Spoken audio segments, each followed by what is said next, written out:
Bab NK 301, Gadis yang Menantang. Di ruangan, Wu Tingyue dan yang lain mengenakan mantel tebal, mengobrol sambil melihat keluar. Akhirnya salju turun. Hamin membalik kertas di tangannya, itu daftar peserta yang dieliminasi.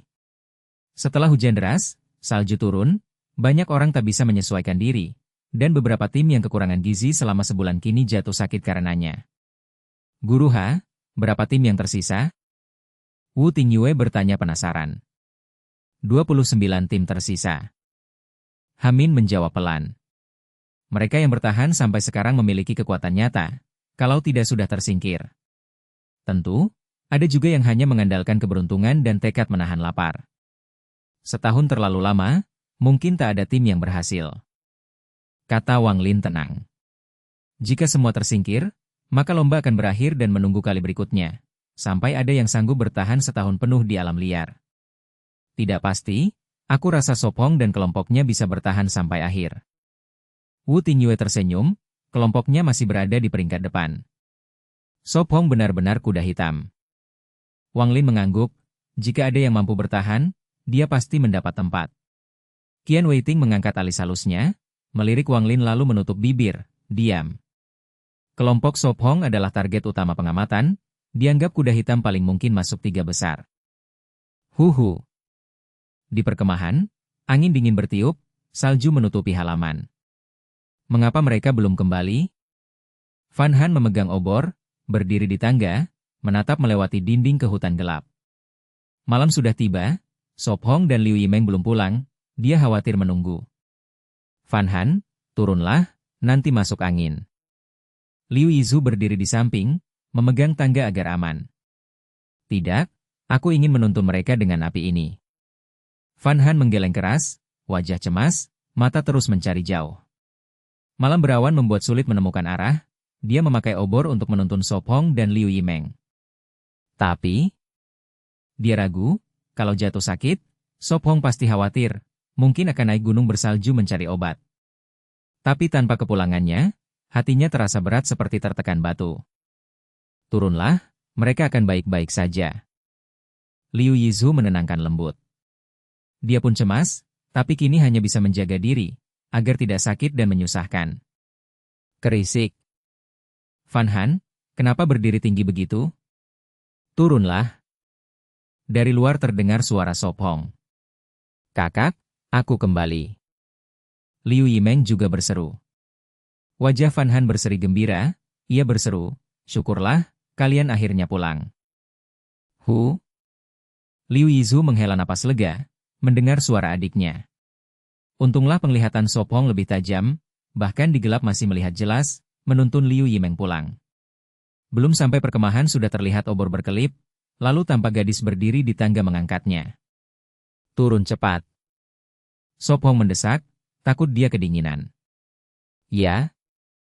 Batu di dadanya terangkat, ia hati-hati turun. Kreek. Pintu pagar terbuka, Sop Hong dan Liu Yimeng masuk lelah. Sop Hong, kalian baik-baik saja? Fan Han mendekat dengan obor. Tidak apa, hanya terlambat di jalan. Dia menghela napas, uap putih keluar, suaranya serak. Jangan di luar, cepat hangatkan diri di api. Liu Yizu mendesak, melihat bibir mereka pucat. Mereka mengangguk, keempatnya masuk, Fan Han menutup pintu kayu menahan badai. Aku akan buatkan sup jahe untukmu. Fan Han buru-buru, mengambil mangkuk tanah liat, mengangkat panci jahe hangat dari tungku, menuang untuk masing-masing. Hangat sekali. Liu Yimeng berjongkok di dekat api, kedua tangan memegang mangkuk, minum. Huhu. Apakah kalian menemui bahaya? Mengapa pulang terlambat? Dia bertanya cemas. Matanya menyapu keranjang, hanya melihat jamur utara, tanpa kambing atau hewan lain, hatinya sudah menebak. Hari ini kurang beruntung. Sop Hong menggeleng. Kambing sudah pindah, kami mencari lama tapi tak menemukan. Liu Yimeng meletakkan mangkuk, bercerita singkat. Wajahnya penuh tak berdaya dan enggan. Mereka menantang salju berburu, tapi tak dapat mangsa, hanya membawa jamur, perjalanan itu sia-sia. Lebih penting lagi, pakaian kulit yang dibutuhkan masih belum ada, dengan salju mendekat, bagaimana bertahan nanti? Bab 302, tandukmu terangkat. Liu Yetu mengerucutkan bibir, mengambil dari ranjang celana kulit yang baru selesai hari ini, memberikannya kepada adiknya dan berkata lembut, kau pakailah dulu. Siang tadi, dia dan adiknya sudah membuat 2 celana kulit, juga beberapa celana kain, bisa dipakai di luar kulit agar lebih hangat. Ah, untukku? Liu Yemong terkejut, buru-buru mendorong kembali. Aku bilang ambil, jadi ambillah. Liu Yetu tegas. Kakak, tubuhmu baru pulih, sebaiknya kau simpan. Liu Yemong bercanda, hanya sedikit kecewa karena tak dapat buruan. Aku tidak perlu berburu, di tempat ini dengan tungku dinding sudah cukup hangat. Liu Yetu berbisik, menyelipkan celana di tangan adiknya. Sudut bibirnya berkedut, hilang semangat menghibur adiknya. Sop Hong, aku beri punyaku. Fan Han berdiri, menyerahkan celana kulitnya pada Sop Hong. Dia memegangnya, mengukur di pahanya, tersenyum, Fan Han, pinggang dan pahamu hampir sama denganku. Begitu berlebihan tapi sepertinya benar. Fan Han memerah, pinggangnya kecil hanya cukup menutupi satu paha dia. Simpan saja, jangan khawatir aku. Baiklah. Fan Han manyun, melempar celana keranjang. Bisakah kita makan malam sekarang? Liu Ye mau mengusap perut kosong, lapar setelah seharian. Ya. Fan Han cepat membuka panci di tungku dinding, di dalamnya sup ular. Hati-hati menaruh panci tanah liat di meja kayu. Liu Yetu menyiapkan mangkuk, menuang dengan sendok bambu. Harum sekali. Liu Yemong tersenyum saat makan. Makan lebih, masih banyak. Fan Han berbisik, ikut duduk makan. Makan malam berlangsung lebih setengah jam, lalu Liu Yetu mencuci. Merepotkan, nanti harus pakai air salju cair. Fan Han menghela napas. Salju makin deras, aliran sungai akan membeku, pipa bambu tersumbat. Dia khawatir pipa pecah saat air membeku, sebab air mengembang. Tapi ada zat yang sebaliknya, panas menyusut, dingin mengembang, paling umum adalah air. Liu Yemong teringat lalu bertanya, benar, bagaimana kelinci dan anak rusa? Mereka baik, aku taruh banyak jerami dan serpihan kayu, bulu tebal cukup untuk melewati musim dingin. Fan Han lembut, siang tadi dia periksa gudang, keduanya sehat. Kita harus potong lebih banyak jerami dan cari sayur liar. Sop Hong serius. Di pulau bulan pasti turun salju, harus kumpulkan lebih banyak sebelum tertutup, kalau tidak tunggu musim semi. Kalau begitu besok aku pergi dengan kakak Tu, kalian tetap hangat di sini. Fan Han tegas. Tidak, bagaimana kalau ada bahaya? Sop Hong menggeleng. Salju ada baiknya, beruang hibernasi, bahaya berkurang. Fan Han berbisik. Beruang tidur, bahaya di alam liar berkurang setengah. Kalau bertemu serigala merah? Sop Hong serius, mereka tidak hibernasi, malah makin aktif mencari makan. Serigala, harimau, macan tutul, tak ada yang hibernasi, hanya reptil seperti ular. Tentu beruang khusus, besar tapi buruk berburu, banyak makan tumbuhan. Meski dapat makanan, tidak selalu, jadi mereka hibernasi hemat energi sampai musim dingin usai. Serigala merah. Fan Han ternganga, tanpa Sop Hong dia hanya jadi mangsa. Ya, kakakku juga lemah, sebaiknya kita pergi. Liu Yemong setuju. Kalau tidak, bunuh kelinci dan anak rusa, kulitnya bisa dibuat celana. Fan Han mengernyit. Tidak, mereka untuk darurat, bunuh sekarang sia-sia.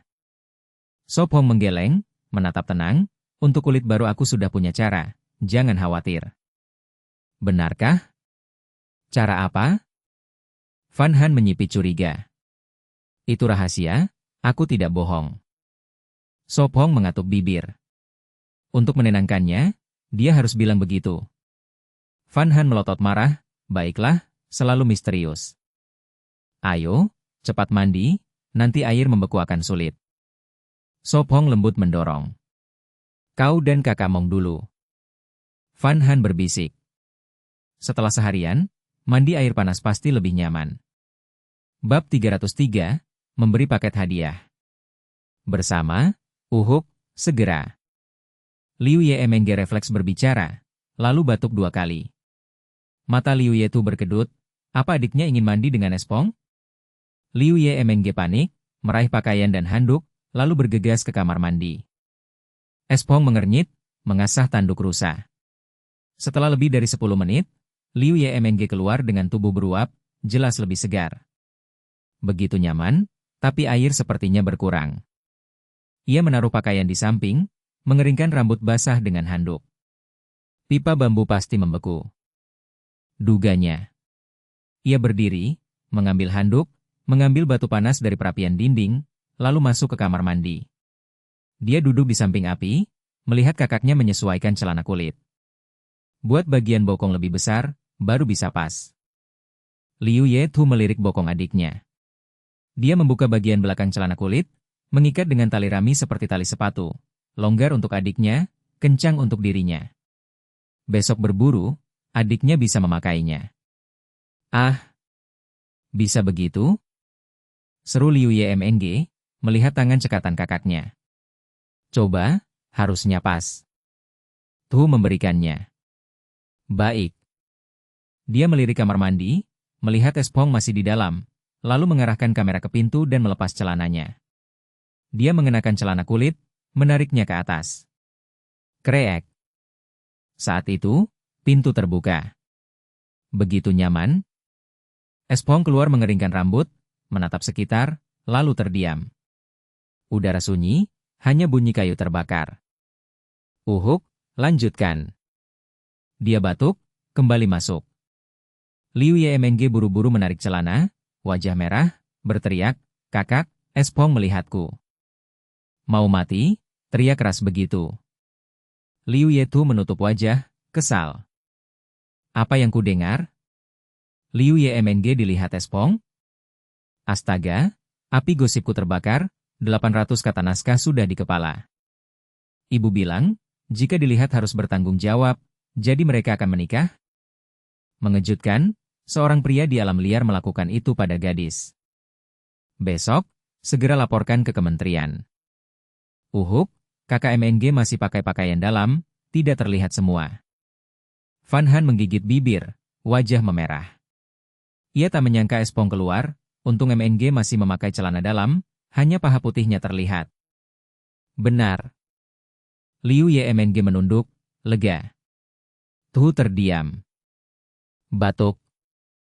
Espong bersembunyi, bertanya kikuk, MNG, sudah selesai? Van Han cepat mengencangkan tali, menjawab, sudah. Kreek.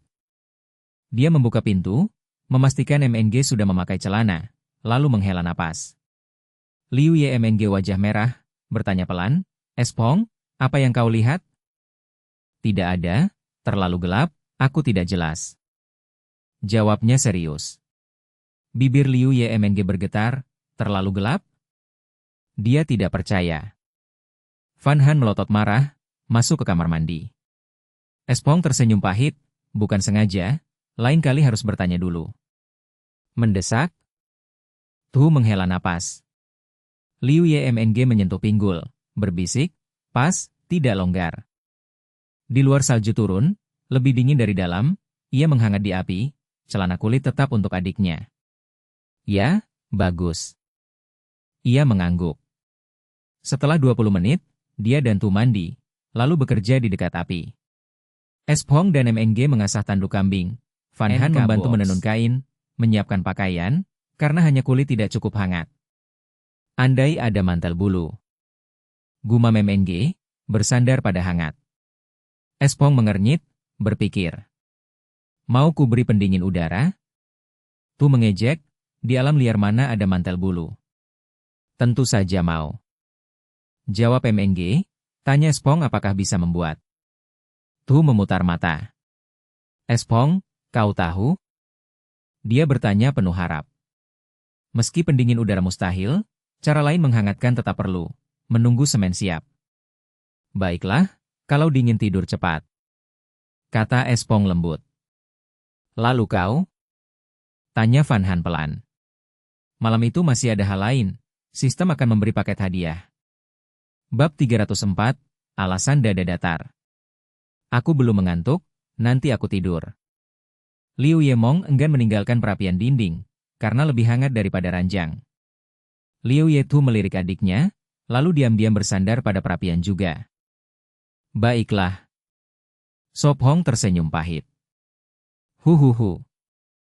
Di luar persembunyian, angin dingin meraung, salju makin lebat menumpuk di tanah. Aaaa. Fan Han menguap, tangannya melambat, kelopak mata mulai turun. Sop Hong dengan lembut mengambil alat berduri dari tangan gadis itu, berkata lembut. Manis, tidurlah sekarang. Aaaa. Fan Han menguap lagi, mengangguk patuh, lalu berpesan. Baik, kau juga jangan tidur terlalu larut. Ya, sebentar lagi aku tidur. Sop Hong tersenyum tipis. Gadis itu meregangkan tubuh lelah, masuk ke kantong tidur, setengah memejamkan mata menatap api. Kalian juga sebaiknya tidur. Sop Hong berbisik. Baik. Liu Yemong enggan meninggalkan perapian, kantuknya menyerang, rebah lebih nyaman. Kedua saudari naik ke ranjang, si adik memeluk kakaknya untuk tidur. Sop Hong tersenyum melihat tiga gadis memejam mata, napas teratur. Aku bertanya-tanya sekarang jam berapa. Ia menguap, malam sulit diukur.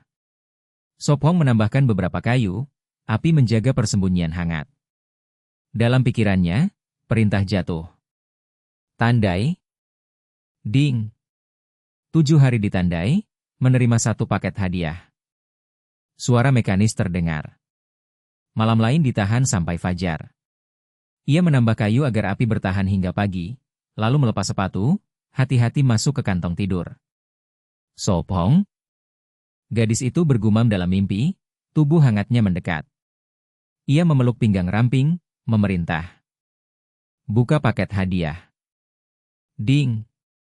1 ramuan penguat penglihatan tingkat dasar. Ding. 1 paket resep wewangian tingkat dasar. Ding. 1 lingkaran keberuntungan tingkat dasar. Sop Hong mengernyit, hadiah kali ini bagus, ia perintah. Gunakan ramuan penglihatan. Ramuan itu melipat gandakan penglihatan, tanpa efek samping. Matanya terasa kesemutan, seperti tetes mata, pandangan kabur, bahkan api tak jelas. Sensasi itu berlangsung 5 atau 6 menit, lalu penglihatan kembali, lebih tajam.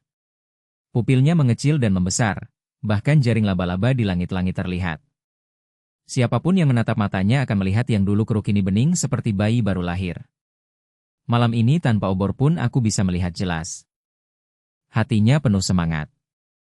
Apakah hadiah berikutnya ramuan pendengaran? Pertama penciuman, lalu penglihatan, mungkin pendengaran atau rasa. Ia berpikir, lalu memerintah. Buka resep wewangian. Ding. Resep ditransmisikan. Rasa sakit familiar memenuhi kepalanya, pengetahuan dan gambar mengalir seperti film, terukir dalam pikirannya.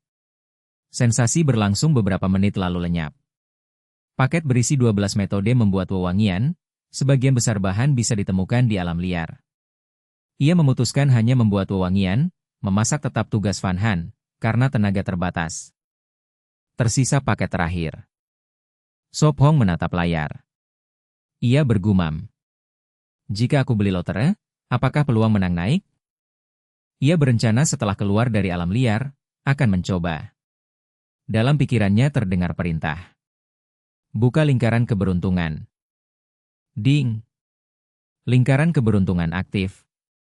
Sop Hong berkedip, menit berlalu tanpa perubahan.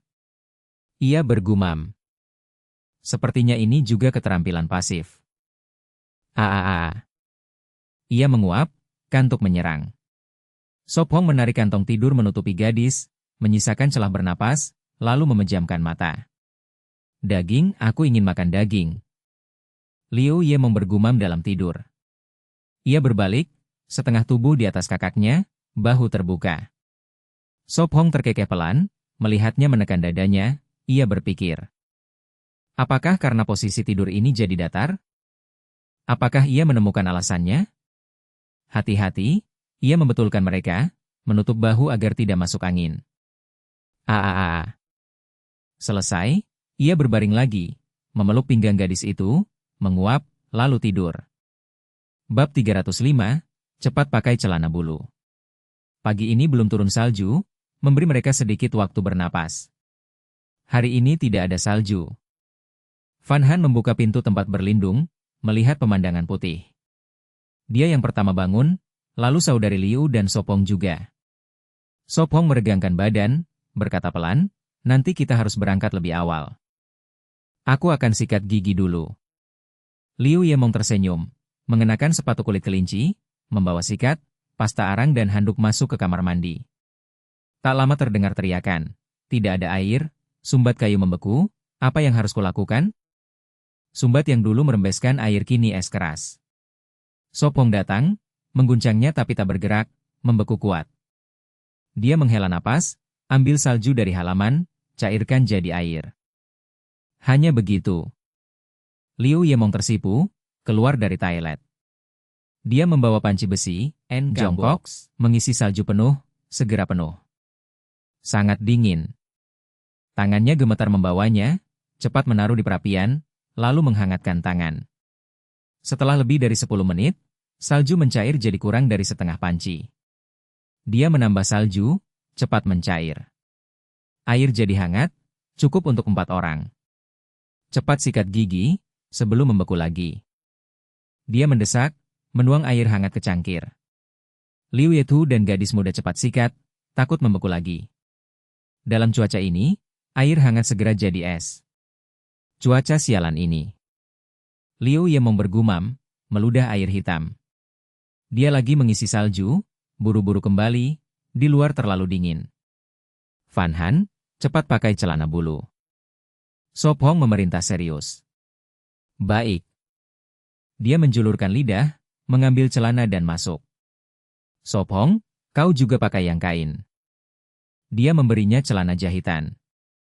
Aku tahu. Dia tersenyum, masuk, memakainya, luar tetap celana tempur tahan salju.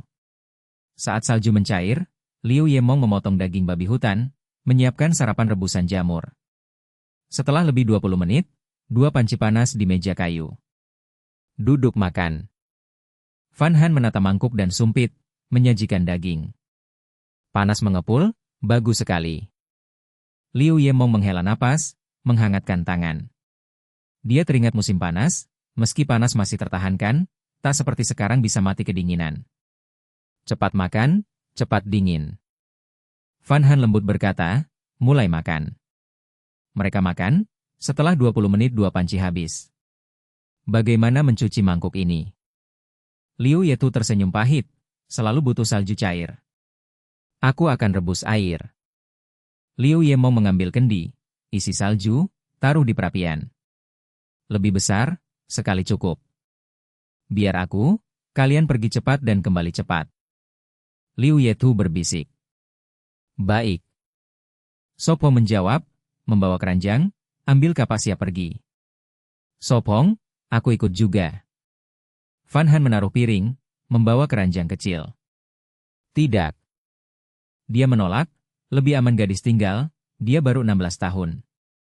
Melihat wajahnya memelas, Sopong menghela napas, baiklah. Ambil jaketku. Liu Yetu melepas mantel, memperlihatkan bulu di dalam, memberinya. Aku hangat di dalam, tanpa satu jaket tidak apa. Dia menyerahkan. Terima kasih Katu. Van Han tersenyum, memeluknya. Hati-hati, pulang untuk makan siang. Dia mengingatkan, musim dingin menguras tenaga, makan siang wajib. Kami akan pulang sebelum siang. Sopong berjanji. Dia membawa lebih banyak kayu dari gudang, takut kurang. Lalu 3 orang keluar bawa keranjang dan alat. Sangat dingin. Liu Yetu berdiri di pintu, gemetar kena angin. Dia melihat mereka menghilang di hutan, menutup pintu. Apa yang harus dimasak untuk makan siang? Dia mencuci piring, mengingat cara masak saudarinya dan Van Han. Bab 306, tanganku juga dingin. Jika salju turun beberapa hari lagi, berjalan di jalan akan sangat sulit. Liu Yimeng berbisik pelan, melangkah dan meninggalkan jejak kaki. Mereka bertiga telah meninggalkan perkemahan lebih dari setengah jam, mencari sayuran liar. Ayo ke arah ini, Sebelumnya masih ada cukup banyak sayuran liar di sana. Sop Hong berkata pelan, berbalik menuju hutan. Semuanya putih, tidak ada sedikit pun hijau. Van Han menghela napas, tangannya ditarik oleh Sop Hong saat mereka berjalan. Dengan semua salju ini, apakah masih ada sayuran liar atau jerami? Liu Yimeng bertanya cemas. Dia menggigit bibir, melirik Sop Hong dan gadis yang bergandengan tangan, lalu menarik kakinya dari salju, mengikuti di belakang. Musim dingin membuat tanaman mati, getah beku memecahkan sel, menghancurkan tanaman. Jadi hari ini kita harus mencari lebih banyak. Jika sebulan tanpa sayuran, aku akan gila. Liu Yimeng mendesak. Makan sayuran liar di musim dingin tidak terlalu sulit. Sop Hong bergumam, berpikir jika ada tempat berlindung mereka bisa menanam. Sop Hong, apa yang kau katakan? Van Han memiringkan kepala. Tidak ada, kita sudah sampai. Sop Hong menjawab, berhenti di depan gundukan kecil. Kita hanya bisa menggali. Van Han menghela napas, tanpa sekop, menggali salju itu berat. Ayo mulai. Sop Hong berkata pasrah. Dia meletakkan keranjang, mengeluarkan bilah bambu, berjongkok dan mulai menggali. Gadis itu dan Liu Yimeng juga berjongkok. Mereka bertiga menggali bersama, melemparkan salju ke belakang, memperlihatkan tanah beku. Segera Sop Hong menemukan tanaman liar, daunnya kaku oleh es. Saat mencair, akan menjadi lembek. Aku juga menemukan satu. Van Han mengguncang tangan merahnya, menggunakan bilah bambu untuk mencungkil tanah beku, menarik keluar tanaman liar lain yang beku. Uhuk-uhuk. Liu Yimeng batuk, menatap tangannya yang merah, berpikir, tanganku juga dingin, mengapa dia tidak menghangatkannya untukku? Kalau begitu mari lanjutkan. Sop Hong tertawa dan menggali lagi. Gadis itu memerah, sedikit condong lalu melanjutkan. Waktu berjalan pelan, setelah lebih dari 2 jam, gundukan itu bersih, mereka hanya menemukan setengah keranjang sayuran, tapi cukup banyak jerami untuk kelinci dan anak rusa. Ayo, mari lihat ke sana. Sop Hong mengangkat keranjang dan berkata. Baik. Van Han dan Liu Yimeng menjawab, mengikuti. Setelah lebih dari 10 menit, Sop Hong berhenti lagi, menatap beberapa pohon di depan. Menemukan sesuatu yang bagus. Dia tersenyum, mengenali pohon-pohon yang akrab.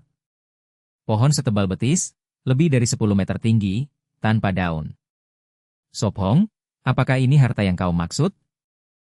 Liu Yimeng terkejut bertanya. Tentu, ini pohon kayu manis, kulit keringnya jadi rempah. Sop Hong tersenyum, menepuk batang, menemukan kayu manis di pulau itu jarang. Ah, NK Box. Jadi pohon kayu manis seperti ini? Van Han terkejut, menyentuh kulit kayu penasaran. Ada beberapa jenis kayu manis, ini yang umum. Sop Hong, kau tahu lebih banyak dariku.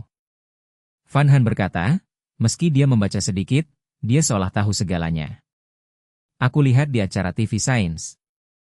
Sop Hong tertawa. Dia mengambil kapak dari keranjang, memotong batang, lalu mengupas kulit kayu. Dia mencium, puas, aromanya cukup bagus. Biar aku cium. Liu Yimeng penasaran berkata. Dia menerimanya, menghirup, dan berseru, benar-benar harum kayu manis. Sempurna untuk merebus daging. Van Han juga mencium, sudah membayangkan hidangan. Kalau begitu mari kita ambil lebih banyak, bawa pulang untuk digunakan nanti. Liu Yimeng bersemangat berkata, mengeluarkan pisaunya. Kayu manis hanya rempah, jangan makan banyak, sedikit saja cukup. Sop Hong mengingatkan. Mereka bertiga sibuk di sekitar pohon. Setelah lebih dari setengah jam, keranjang penuh kulit kayu, cukup untuk 4 orang selama setahun. Sop Hong menyimpan kapak dan berkata, cukup, mari cari sayuran lagi, sudah tidak pagi. Baik. Kedua gadis itu menjawab, sudah hampir siang, waktunya kembali untuk makan siang. Sop Hong berjalan di depan, mengamati sekeliling, berharap menemukan rempah lain. Ah! Di depan ada jejak kaki di salju. Sepertinya jejak burung pegar. Liu Yimeng berkata gembira. Dia pernah melihatnya saat berkemah dengan kelupanahan, berbeda dari ayam peliharaan.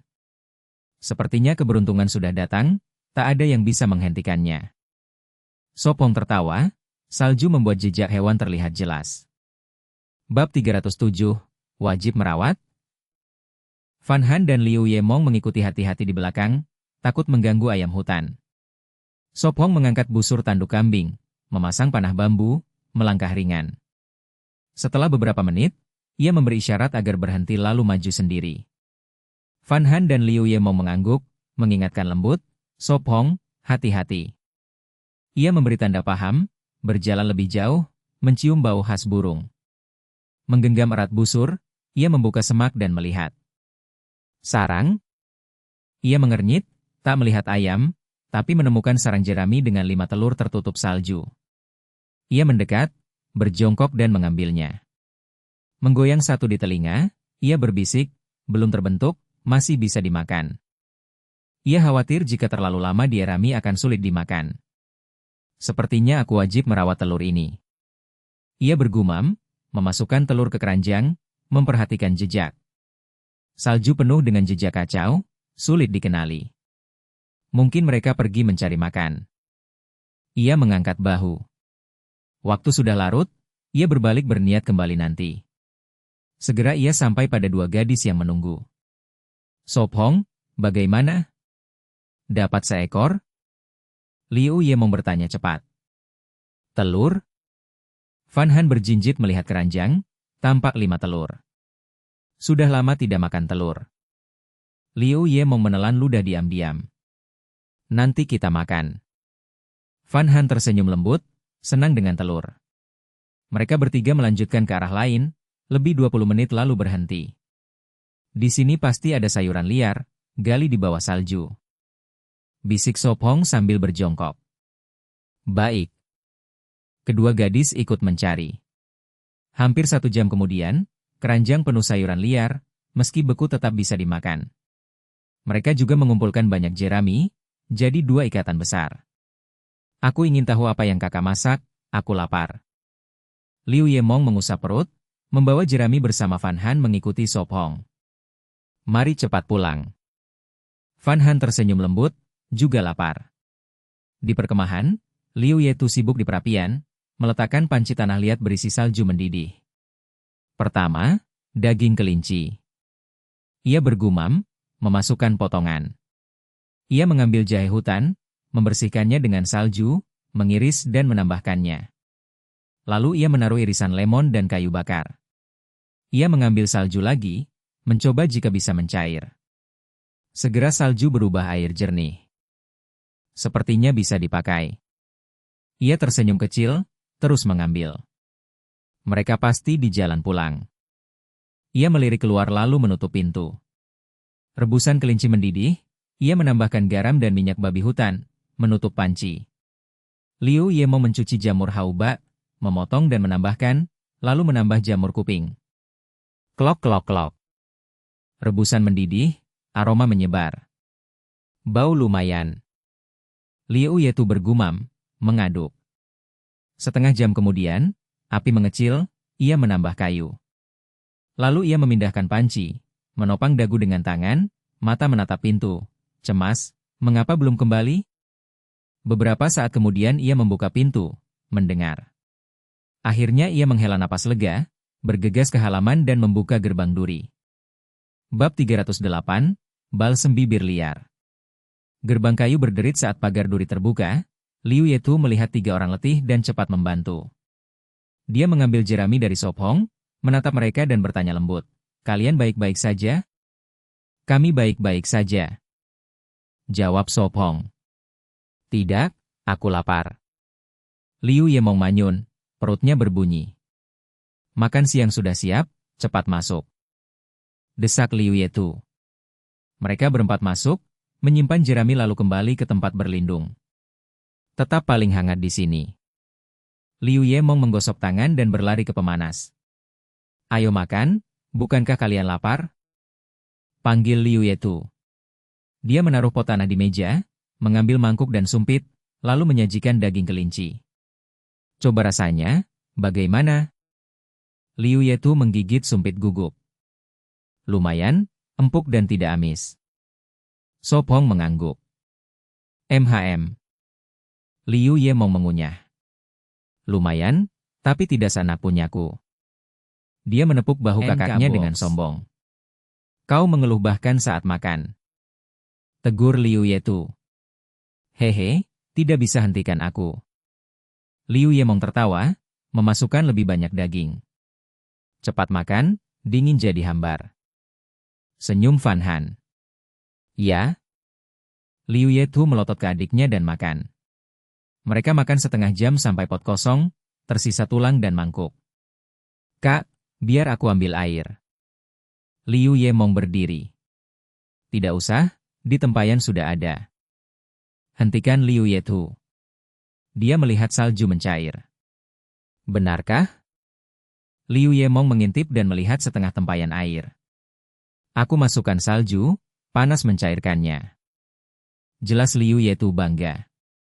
Ide bagus, aku tak kepikiran. Pujian Sop Hong. Api terus menyala menjaga air cair, juga untuk memasak. Bisa tambah salju lagi, muat banyak. Liu Yetu tersipu. Tidak ada apa-apa. Gumamnya. Benarkah? Liu Yemong mengernyit. Mong, cuci piring. Liu Yetu mengetuk keningnya dan merapikan. Baik. Liu Yemong manyun dan mengambil air. Kakak beradik itu pergi mencuci. Sop Hong, bibirku pecah. Keluh Fan Han. Pakai lemak babi hutan, melembabkan. Sop Hong mengambil cip bambu dengan minyak. Kau oles di bibirku? Fan Han meringis. Baiklah, kalau tidak bibirmu jelek dan daging hambar. Bujuk Sop Hong. Baiklah. Fan Han mendongak dan menutup mata. Tidak apa, lemak lembut dan wangi. Dia mengangkat dagunya dan mengoleskannya. Lemak babi hutan adalah balsam alami. Kedua kakak beradik kembali dan melihat mereka dekat. Kak, mereka berciuman? Tanya Liu Yemong. Jangan omong kosong. Hardik Liu Yetu. Selesai? Sop Hong menegakkan kepala dan membersihkan bibirnya. Dia bertanya, kalian mau juga? Mencegah bibir pecah. Apa? Desah Liu Yemong. Lemak babi hutan. Dia tunjukkan cip bambu. Bagus, bibirku kering. Senyum Liu Yemong, menaruh mangkuk dan menutup mata. Biar aku lakukan. Liu Yetu cepat mengambil cip dan mengoleskannya. Kak! Liu Yemong membuka mata, kecewa. Tidak apa. Dia meratakan lemaknya. Tuh, kau juga, dingin bisa pecah. Senyum Fan Han. Baik. Jawab Liu Yetu. Aku bantu. Liu Yemong mencoba merebut. Liu Yetu menghindar dan cepat mengoles di bibirnya. Jijik. Liu Yemong manyun. Tundukkan kepala, biar aku bantu. Kata Fan Han. Tubuhnya pendek, jadi dia harus menunduk. Baik. Sop Hong membungkuk. Wajah Fan Han merah, dia berkata, Sop Hong, pejamkan mata. Bab 309, si kecil cerdik ini. Fan Han menunduk, matanya berkilau menghindari tatapannya, melirik diam-diam sambil mengibaskan kipas bambu untuk mengeringkan lemak di bibirnya. Sop Hong membuka matanya lebar-lebar, memperhatikan wajah halusnya, kulitnya terkelupas karena kering. Dia menyentuh pipinya pelan dan berbisik, oleskan sedikit madu di wajahmu, itu akan melembabkan kulitmu. Fan Han memerah, menggeleng lembut, tidak perlu, madu terlalu berharga untuk dipakai di wajah. Baiklah. Dia menurunkan tangannya, membersihkan lemak di sudut bibirnya. Sop Hong, sore ini kita akan apa? Liu Yemong bertanya penasaran. Kita harus keluar lagi, jerami tidak cukup. Sop Hong menjawab pelan, apa yang dibawa hari ini dengan yang lama hanya cukup untuk kelinci dan anak rusa sedikit lebih dari sebulan. Melewati musim dingin itu mustahil. Baiklah. Liu Yemong mengangguk, mengeluarkan sayuran liar dari keranjang bambu dan meletakkannya di rak kayu. Mereka bertiga merapikan diri, memanfaatkan sebelum salju turun untuk berangkat lagi. Hati-hati, pulang cepat. Liu Yetu melambaikan tangan. Sop Hong, kali ini kita kemana? Van Han bertanya. Di utara ada hutan kayu putih, biasanya untuk berburu atau buah palma, tapi di balik hutan palma ada tempat yang belum dijelajahi. Baiklah. Van Han mengangguk. Mereka melewati hutan menuju hutan palma. Setelah 15 menit. Tinggi sekali, ini pohon palma. Van Han berseru, mendongak ke atas. Dia mencari buah tetapi hanya melihat salju putih. Ayo, tahun ini tidak ada buah, harus menunggu tahun depan. Sop Hong tertawa kecil, menarik tangannya dan membawanya masuk lebih dalam. Dia berencana menjelajahi lebih jauh, mungkin menemukan sesuatu yang baru. Baiklah. Van Han menjawab pasrah, dia ingin membawa pulang beberapa buah. Dia menggenggam tangan Liu Yemong, mereka bertiga berjalan lebih dalam. Mari kita bergandengan tangan. Liu Yemong bernyanyi kecil, menendang salju di jalan. Senyum muncul di bibir Sop Hong, di samping dua gadis penuh semangat, alam liar terasa tidak begitu sepi. Mereka berjalan 20 menit lagi, melewati hutan palma. Sepertinya tidak ada apa-apa di sini. Liu Yetu bergumam, memandang semak bersalju dan pohon gundul. Batang tua tanpa daun, cabang berat oleh salju. Mari kita gali, mungkin ada sayuran liar. Sop Hong menyarankan, melihat sekeliling. Segera. Liu Yemong berjongkok, menggunakan kipas untuk menggali, segera membersihkan sebidang tanah. Dia hanya menemukan beberapa rumput kekuningan, cukup untuk kelinci. Kalau begitu mari kita bawa jerami. Sop Hong berkata pelan, melanjutkan menggali, menemukan hanya sedikit lagi rumput. Krek, berderit. Tiba-tiba, suara aneh terdengar dari pohon tinggi. Sop Hong mendongak, melihat lubang di atas. Ada sesuatu yang menarik. Dia tersenyum, menyembunyikan keberadaannya, memutuskan memanjat. Menarik? Liu Ye melihat ke atas penasaran. Pohon itu setinggi 4 atau 5 meter, mudah baginya. Berdiri di cabang, dia mengintip ke dalam lubang seukuran kepalan tangan. Seketika, sepasang mata mungil berkilau muncul, lalu tubuh berbulu dan ekor melingkar. Itu menatap penasaran, memegang kacang, tampak sangat lucu. Tiba-tiba, sebelum dia bergerak, kacang dilempar dan tupai itu melesat seperti kilat. Ia memanjat ke puncak, mencicit seolah menegurnya. Ah, yang ini memang cerdik. Sop Hong tersenyum, pikirannya berpacu. Dia melihat 4 atau 5 kacang tersimpan di dalam, lalu hati-hati turun. Sop Hong, ada yang kau temukan? Van Han buru-buru bertanya. Ya, seekor tupai. Sop Hong menjawab pelan. Seekor tupai. Matanya berbinar, dia berjinjit dan segera melihatnya di atas pohon. Ini pertama kalinya aku melihat tupai. Liu Yemong berseru bersemangat. Sop Hong tertawa kecil, gadis itu selalu menyukai hewan kecil berbulu. Kalau begitu aku akan membawamu pulang. Katanya, kembali menatap ekor tupai yang bergoyang waspada. Bab 310, duduk di bahuku. Di mana tupai itu? Liu Yemeng melihat sekeliling. Tunggu sebentar, aku akan menangkapnya nanti. Su Feng tersenyum. Ah, Su Feng, kau ingin menangkap tupai itu? Yun Han bertanya kaget. Ya, memelihara hewan kecil tidak buruk. Su Feng tersenyum, tupai itu terlalu kecil untuk dimakan, tapi sebagai teman lebih bermakna. Di alam liar, punya teman kecil menambah kegembiraan. Yun Han bertanya ragu, lalu sekarang kita harus apa? Aku baru saja menemukan cangkang kenari di lubang, pasti ada pohon di dekat sini, mari kita cari. Su Feng menjelaskan, tupai tidak mudah ditangkap, tapi dengan pengetahuan dari paket ia bisa menggunakan kenari untuk memikatnya. Baik. Kedua gadis menjawab, mengikuti Su Feng maju, mata menyapu sekitar. Mereka mencari lebih setengah jam, akhirnya menemukan 2 pohon kenari di lereng. Ini kenari, dan banyak sekali. Liu Yemeng berseru gembira. Kenari, juga disebut kacang keras, hanya 3 atau 4 cm, penuh gizi, bijinya kaya protein.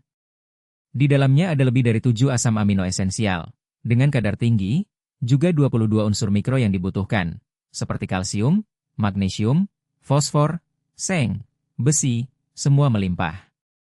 Petik semuanya. Su Feng berkata, sebanyak itu cukup lama. Terlalu tinggi, kami tidak bisa memanjat.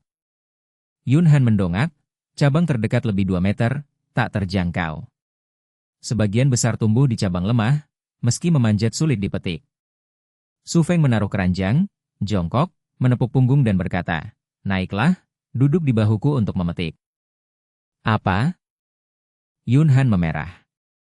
Ia melirik Liu Yimeng bersemangat, menggigit bibir, lalu naik ke bahunya, kaki menggantung di depan dada. Duduk erat. Su Feng tersenyum. Ia memegang kakinya, berdiri, mengangkatnya. Gadis itu memerah, meraih rambutnya, gugup dan takut. Saat berdiri, ia sampai cabang, bisa memetik. Tidak apa, petik saja. Su Feng tersenyum, rambutnya sakit sedikit. Baik. Yun Han melepas, merasa stabil, ketakutan berkurang. Ia mulai memetik, melempar kenari ke salju. Liu Yimeng jongkok mengambil, mereka bertiga bagi tugas, cepat. Su Feng, geser ke sana. Yun Han menunjuk kelompok. Di mana? Su Feng menengadah. Ah! Yun Han memerah, menepuk kepalanya, menggeser pinggul. Ehem. Su Feng batuk, cepat melangkah 2 langkah. Benar-benar. Yun Han bergumam, terus memetik. Perlu pindah posisi? Su Feng bertanya, memegang kakinya lebih erat. 2 langkah ke kiri. Ia berkata pelan. Baik. Ia bergeser. 1 langkah maju. Baik. 2 langkah mundur. Lebih setengah jam berlalu. Su Feng, kau lelah? Liu Yimeng bertanya lembut. Tidak lelah, Yun Han ringan, tidak seberat babi hutan. Su Feng tersenyum. Sebelum ke alam liar, beratnya sekitar 80 jin, bahkan sekarang tak lebih dari 90. Hahaha. Su Feng tertawa. Ia menambahkan, tidak lelah, lanjutkan, masih banyak. Mereka terus, hampir sejam baru selesai bagian bawah, sisanya terlalu tinggi. Bagaimana dengan atas? Yun Han bertanya, melihat kenari di 4 atau 5 meter. Aku akan naik menggoyang cabang. Su Feng berkata, lalu menurunkannya. Hati-hati. Yun Han mengingatkan, kakinya bergetar. Baik. Su Feng mengangguk, memanjat pohon. Menjauh. Ia memanggil. Baik. Kedua gadis mundur. Su Feng melihat aman, lalu menginjak cabang kuat. Krek. Suara terdengar, cabang patah, beberapa kenari jatuh. Terlalu kuat. Ia tersenyum pahit. Kekuatannya hampir 400 jin, 1 injakan mematahkan cabang tua. Daun jatuh, tapi kenari masih banyak. Ia berkata, hanya sedikit jatuh. Dum-dum. Beberapa lagi jatuh, tapi sebagian besar tetap menggantung. Lain kali kita butuh tangga. Ia menghela napas, setelah 10 menit hanya 10 kenari jatuh, terlalu sedikit untuk tenaga sebesar itu. Baik. Su Feng menjawab, perlahan turun. Bab 311, nama panggilan ini terasa akrab. Banyak sekali. Su Feng mengangkat keranjang bambu untuk menimbang, di dalam ada lebih dari 10 jin kenari. Masih ada cukup banyak yang tidak bisa kita petik. Yun Han mendongak melihat buah-buah di pucuk, di atas masih banyak yang keras. 2 hari lagi kita datang memetik. Su Feng berkata pelan, tidak berniat meninggalkan buah itu. Namun waktu sudah larut, tidak bisa berlama di sini. Yun Han mengangguk patuh. Ayo, tangkap tupai. Su Feng tersenyum tipis, dengan tumpukan kenari ini, ia yakin si kecil akan tergoda. Mata Yun Han dan Liu Yimeng bersinar, serentak menjawab, baik. Mereka bertiga segera kembali ke tanah bersalju, Su Feng meletakkan keranjang, memasukkan kenari ke saku, lalu menahan napas dan memanjat pohon. Su Feng mau memancingnya? Liu Yimeng terkejut. Sepertinya begitu. Yun Han tersenyum. Tak lama, Su Feng tiba di lubang, melongok dan melihat ekor berbulu. Ci ci ci. Tupai meremang, memeluk kenari, menatap waspada, siap lari. Lihat ini apa? Su Feng tertawa kecil, mengeluarkan kenari dari saku dan melambaikannya. Ci ci ci. Tupai melirik kacang di tangannya, lalu di tangan dia. Mau atau tidak? Su Feng menyeringai, ini pertama kalinya ia membujuk hewan kecil. Tupai masih menatap curiga pada kenari. Su Feng mengerutkan kening, mengeluarkan semua sisa kenari, menaruhnya di depan. Ci ci ci. Tupai tak tahan, hati-hati keluar, menyapu tangannya dengan ekor. Lebih berani, ia menjatuhkan kacang, mengambil satu lalu lari masuk. Su Feng menekan bibir, ambil lalu kabur. Ia menunggu sabar, masih mengulurkan kenari. Ci ci ci. Tupai ragu, lalu keluar lagi mengambil satu. Kalau rayuan gagal, langsung tangkap saja. Su Feng menyipitkan mata. Saat ia mengulurkan cakar, Su Feng membalik tangan, langsung menangkap tubuhnya. Ci ci ci. Tupai menjerit panik, seakan memprotes. Taat pada prinsip tidak membuang, ia memakai ranting untuk mengait kenari di lubang. Perlawanan sia-sia. Su Feng tertawa, hati-hati turun. Wah, lucu sekali. Yun Han dan Liu Yimeng berlari, mengelus kepalanya. Dua gadis berceloteh, kadang menyentuh kepala mungilnya, kadang ekor berbulu.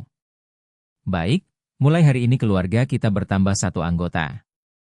Su Feng tersenyum, khawatir jika terus begini, si kecil kelelahan sebelum kembali ke sarang. Mari pulang, kalau tidak ada tempat menaruhnya. Ia berkata pelan. Baik. Liu Yimeng mengangguk, membawa peralatan dan kembali bersamanya. Lebih dari 40 menit kemudian, mereka tiba dengan selamat. Kenapa kali ini begitu cepat? Di dalam tempat berlindung, Liu Yizu heran, segera bangkit membuka pintu. Kakak, lihat apa yang kami tangkap. Liu Yimeng menunjuk tupai. Itu seekor tupai? Liu Yizu terbelalak, lalu bersinar, mendekat untuk menggoda. Di luar dingin, masuklah. Su Feng tersenyum, memang wanita tak tahan pada makhluk imut berbulu. Baik. Liu Yizu masih enggan tapi cepat membiarkan mereka masuk ke hangat.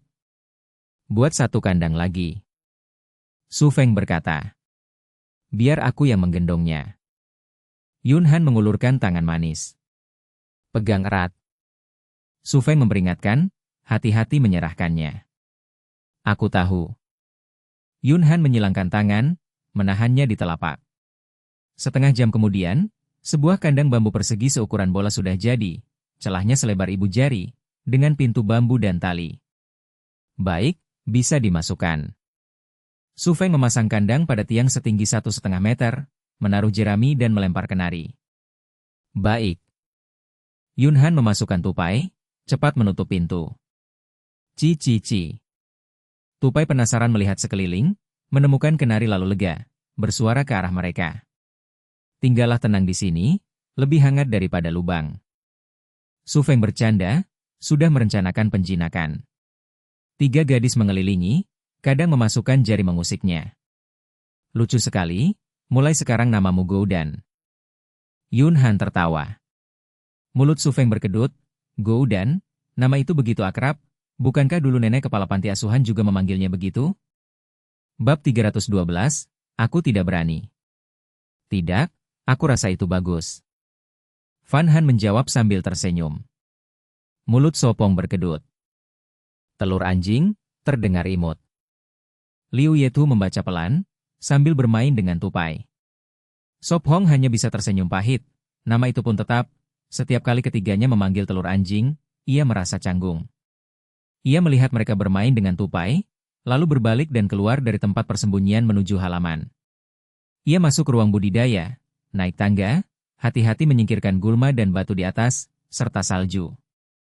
Ia berencana menyelesaikan ruangan itu hari ini, nanti bisa menanam sayuran liar dan jamur, kalau tidak musim dingin tanpa sayur akan sulit. Ia mengelilingi 3 dinding, memeriksa masalah, karena 2 hari lalu hujan deras dan kini salju turun. Ia menghela napas lega, 3 dinding tetap utuh, bahkan lebih kokoh, mungkin karena salju mengeraskan tanah liat. Ia menuju gudang, membawa tongkat dan ranting. Sopong, aku akan membantumu. Liu Yemong menggosok tangannya dan keluar. Baik. Ia menjawab, meletakkan kayu di samping, lalu perlahan naik tangga, berdiri kokoh di atas. Ia mengulurkan tangan dan berkata, berikan tongkat dulu. Segera. Ia menjawab, menyerahkan kayu. Mereka bekerja bersama, ia di tangga membangun atap, dia mengoper bahan. Itu kerangka sederhana, di atas cabang ia meletakkan daun pisang untuk tahan air, lalu rumput kering, dan batu agar tidak tertiup angin. Langit mulai gelap, sebelum malam mereka selesai menutup atap. Huhu.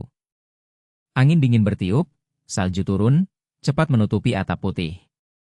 Salju turun. Liu Yemong menengadah, menangkap serpihan salju di tangan. Fan Han keluar dan bertanya pelan, sudah selesai? Ya, cukup untuk hari ini. Sopong menjawab. Baik. Ia menyimpan tangga di ruangan dan kembali bersamanya ke tempat persembunyian. Di dalam lebih hangat. Ia menutup pintu kayu, menggosok tangan merah karena dingin. Duduklah dan makan malam. Fan Han mendesak lembut, menyajikan daging di mangkuk. Makan malam berupa sup ikan dan semur rusa, cukup banyak untuk berempat. Sop Hong minum sup ikan dan bertanya, ikan hampir habis. Mungkin kita harus pergi ke pantai, tidak tahu bisa menangkap ikan atau tidak. Ia bergumam. Kita masih punya banyak daging, tanpa ikan juga tidak masalah. Fan Han menjawab. Mereka makan dan berbincang, setengah jam kemudian selesai. Dua saudari membersihkan mangkuk, mengambil air dan mencucinya. Gadis itu duduk di dekat perapian dinding, menjahit dengan kain di tangan. Apa yang sedang kau buat? Sop Hong bertanya penasaran. Ia menghela napas melihat tangan gadis itu merah karena dingin.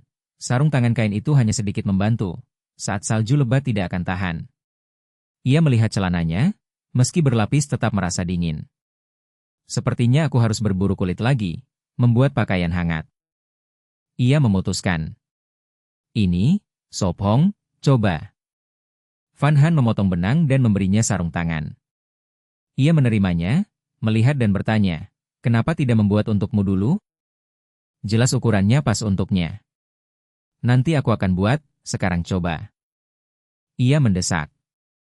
Ia menghela napas, mengenakannya, pas, hanya agak besar seperti sarung tangan motor, sangat tebal. Bagaimana? Ia menyesuaikannya. Sangat nyaman. Ia menjawab, mengepalkan tinju, sedikit terhalang tapi masih baik. Kalau begitu bagus. Ia tersenyum lega. Ia menebak benar, sering menggenggam tangannya, ia sudah tahu ukurannya. Dua saudari selesai mencuci, kembali duduk di dekat perapian. Sejak turun salju, perapian menjadi tempat berkumpul terlama, semua kerja tangan dibawa ke sini. Sore ini saat ia dan Fan Han membangun persembunyian, Liu Yetu dan gadis itu sedang menjahit di dalam. Liu Yetu melirik adiknya dan berkata pelan, untukmu. Dibanding dirinya, adiknya lebih butuh sarung tangan, sering ikut keluar bersamanya. Hehe, kakak baik sekali. Liu Ye mau memeluk lehernya. Liu Yetu menggigil, kesal, lepaskan, tanganmu sangat dingin. Tidak mau. Liu Ye mau tertawa, menempelkan tangan dingin ke lehernya. Kau? Liu Yetu menggertakkan gigi, menempelkan tangannya ke wajahnya, lalu mereka mulai bercanda. Kakak, aku tidak berani, terlalu dingin. Liu Ye mau memohon. Terlambat. Bab 313, Bahan Budidaya. Di tempat persembunyian, Sop Hong dan kelompok berkumpul di perapian, bekerja sambil mengobrol. Saudari Liu memerah setelah bercanda, tubuh mereka lebih hangat. Sop Hong membawa kayu, membelah dengan pisau untuk menyiapkan bahan budidaya jamur pangan. Apakah semua dipotong jadi serbuk gergaji? Liu Yemng memegang sekop insinyur, mengikis kayu. Ya, semakin halus semakin baik. Sop Hong menjawab pelan, tumpukan sudah di lantai, tapi mengisi ruang budidaya butuh sampai larut. Mengerti. Liu Yemng mengikat rambut pendeknya, fokus pada kayu. Sop Hong, rambutmu tampak lebih panjang. Van Han memiringkan kepala. Tidak apa. Sop Hong merapikan poninya hingga alis, teringat saat gadis itu pertama kali memotong rambutnya, kulit kepala kesemutan. Nanti akan kupotongkan. Van Han tersenyum. Tidak perlu, rambut panjang bisa menghangatkan. Sop Hong mengibaskan tangan. Begini? Liu Yemeng tiba-tiba menarik rambut panjang kakaknya ke depan wajah, di bawah dagu, menutupi telinga dan pipi, membuat Liu Yetu tampak seperti wanita berjanggut. Hihi. Van Han gemetar, menahan tawa. Liu Yemeng. Liu Yetu berkedut mata, mengetuk kepala adiknya. Bibir Sop Hong bergetar, hampir tertawa, tapi menunduk bekerja. Waktu berlalu, malam semakin dalam, salju masih turun. Baik, bersihkan diri lalu tidur. Sop Hong berkata pelan, sudah larut. Baik. 3 gadis menjawab, di musim dingin cukup lap badan dengan air panas, mandi tiap hari berisiko masuk angin. Van Han mengambil air di kendi keramik ke kamar mandi, lalu membawa batu panas dari perapian. Lebih 10 menit kemudian dia kembali dengan kendi, menggigil kena udara dingin. Dingin sekali. Dia gemetar, menggantung handuk, duduk di dekat api. Minum teh daun pinus. Sop Hong menyerahkan cangkir panas. Kakak. Bulu mata panjang Liu Yemeng bergetar, melirik ke kamar mandi. Kau, cuci sendiri. Liu Yetu menegur. Liu Yemeng. Liu Yetu menggertakkan gigi, tapi lebih lemah dari adiknya, terseret masuk kamar mandi. Kurang 5 menit, keduanya keluar, Liu Yemeng santai, Liu Yetu pasrah, air habis. Cepat, minum teh. Sop Hong membujuk. Baik. Liu Yemeng tersenyum, meneguk teh panas. Setelah itu, Sop Hong berbisik, tidur, sudah larut. Baik. Van Han menguap, menaruh pekerjaannya. Dia mengambil sikat gigi dan pasta arang mint, dengan air di cangkir keramik, masuk kamar mandi. Lebih 20 menit kemudian, 3 gadis selesai cuci muka, berbaring di ranjang, terbungkus selimut dan kantong tidur. Sop Hong menambah kayu di api, nyala membesar, menghangatkan persembunyian. Sop Hong, tidur cepat juga. Van Han bergumam, menggenggam kantong. Segera. Sop Hong tersenyum, lalu cuci muka. Oh, Sop Hong, kau dingin. Van Han menempel, gemetar. Sebentar lagi hangat. Sop Hong menjawab lembut, merangkul pinggang rampingnya. Box. Van Han memerah, menggosok kepala, menutup mata. Selamat malam. Sop Hong berbisik. Selamat malam. Van Han membisik. Selamat malam. Saudari Liu menjawab bersama. Pagi, salju kecil melayang di luar. Liu Yemeng mengerucut bibir, membuka mata, menarik malu tangannya dari dada kakaknya. Dia ragu, lalu mencolek lembut kakaknya, berbisik, besar berkat terapiku. Dia manyun, turun pelan dari ranjang, mengenakan sepatu kulit kelinci, menggosok tangan ke perapian. Api padam, air membeku tipis. Cepat dia menyalakan dengan jerami dan ranting, tubuhnya hangat. Api membesar, tanah menghangat. Hari ini kita masak sup mie iris. Dia bergumam, memecah es dengan sendok bambu, mengambil air, menaruh kendi di api untuk rebus cuci muka. Dia mengambil tepung dari rak, menambah air, menguleni adonan. Setelah 20 menit, 3 orang lainnya bangun. KMNG, akhir-akhir ini kau bangun pagi. Van Han menguap, malu karena sarapan dibuat Liu Yemeng. Cepat sikat gigi, nanti air dingin. Liu Yemeng mendesak. Bab 314, menyingkirlah sedikit. Liu Yemeng menurunkan kendi keramik dari tungku dinding, meletakkannya dengan lembut di meja kayu, lalu memanggil, kita bisa sarapan. Baiklah. Van Han menjawab santai, meletakkan sulaman setengah jadi, lalu berdiri untuk mengambil mangkuk dan sumpit, menyiapkan sup mie. Liu Yetu dan Sop Hong tetap duduk dan mulai makan. Rasanya seharusnya enak, kan? Liu Yemong tersenyum, sarapan hari ini hasil tangannya. Enak sekali. Fan Han manyun dengan mulut penuh mie. Itu bagus. Liu Yemong menghela napas lega dan ikut makan lahap. Aku akan cuci piring. Liu Yetu berbisik, tapi saat berdiri wajahnya berubah. Hah? Liu Yemong tertegun, bukankah kakaknya bilang akan mencuci? Kenapa duduk lagi? Biar aku saja, kakak Mong sudah masak. Fan Han tersenyum lembut dan cepat berdiri untuk membersihkan. Biar aku. Liu Yemong menatap curiga, lalu merebut piring dan berjalan ke kamar mandi. Ada apa? Sop Hong menoleh penasaran. Ini? Liu Yetu menggigit bibir, wajah merah malu, bergerak canggung dari pinggang. Sop Hong mengernyit, mencium samar bau darah, lalu berbisik di telinganya. Ah, sungguh?